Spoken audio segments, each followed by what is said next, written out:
법률방송은 어제 스마트 도시 발전을 위한 법제 정비 방안을 주제로 아시아 각국 법제 전문가 350여 명이 참석한 제7회 아시아 법제 전문가 회의가 열렸다는 소식을 전해드렸는데요.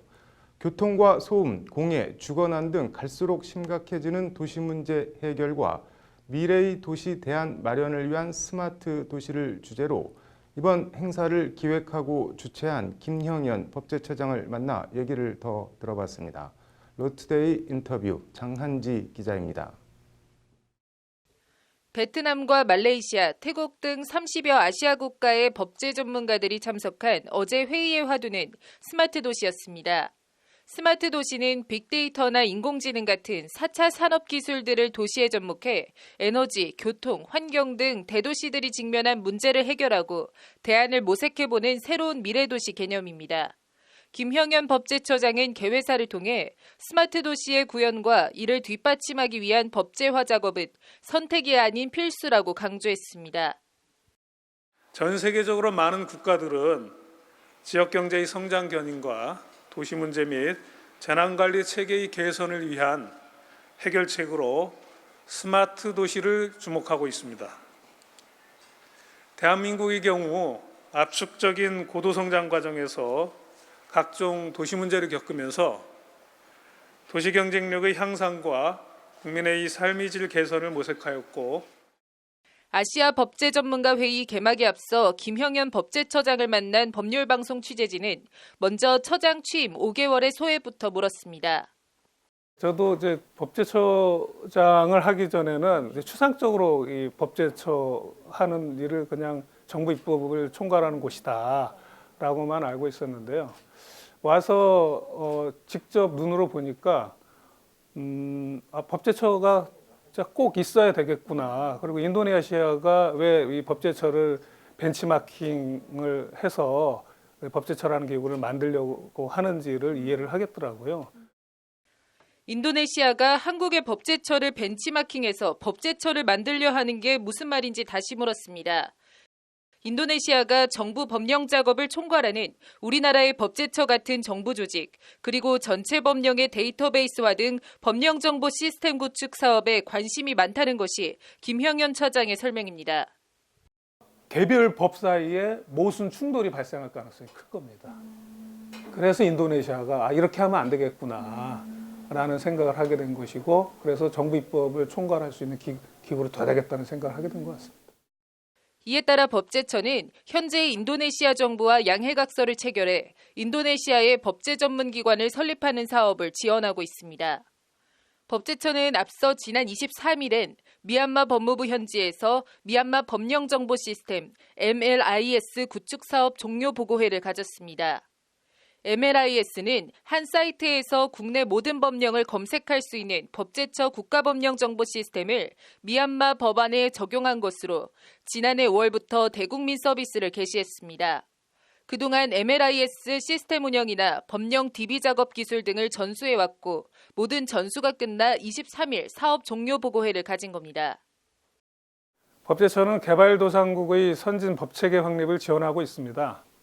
먼저 우리나라의 국가법령 정보 시스템을 미얀마에 전수하여 현재 미얀마어 및 영어로 미얀마 법령정보 시스템이 가동 중에 있습니다.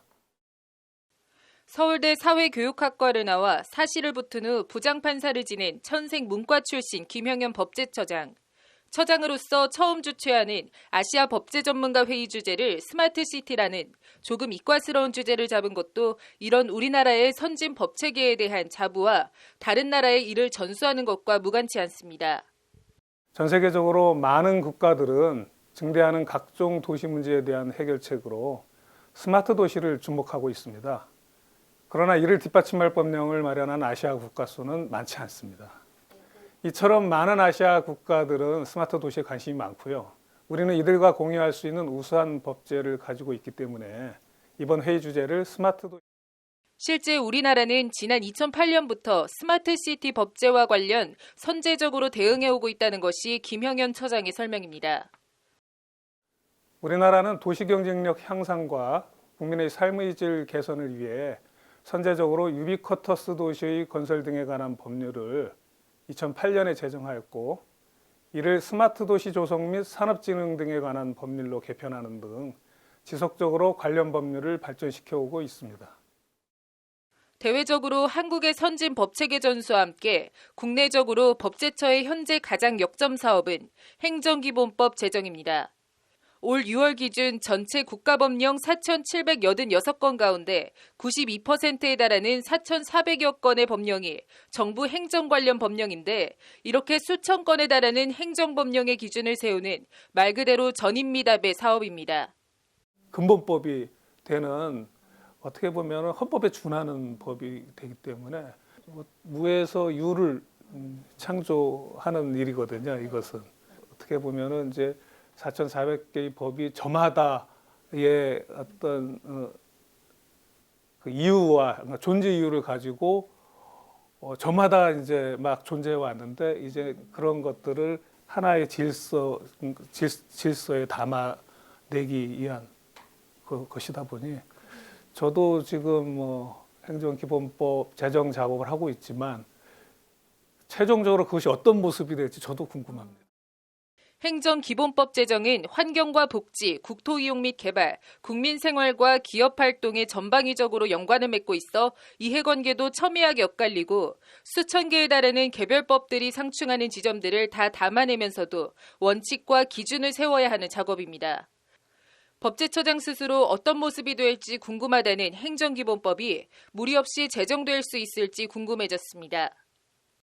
행정기본법이 지금 매주 그 자문위원회, 분과위원회가 가동 중에 있고요. 지금 아주 열띠게 지금 토론을 하고 있습니다. 그래서 논의하는 작업에 있고요. 이제 내년부터는 본격적으로 그 법안을 이제 성안하는 작업을 할 텐데 우리 법제처뿐만 아니라 행안부, 법무부, 국무조정실, 부처 공무원들을 이런 각계각층의 노력이 집약이 되고 지혜를 모아야지 좀 제대로 된 행정기본법을 만들 수 있을 것 같습니다. 김형현 법제처장은 대한민국, 나아가 아시아가 직면하고 있는 복잡하고 다양한 도전 과제 극복에 기여할 수 있도록 법제 분야 내실을 더욱 다지는 한편 다른 나라들과의 법제 분야 교류 협력을 강화해 나갈 계획이라는 말로 인터뷰를 마무리했습니다. 법률방송 장한지입니다.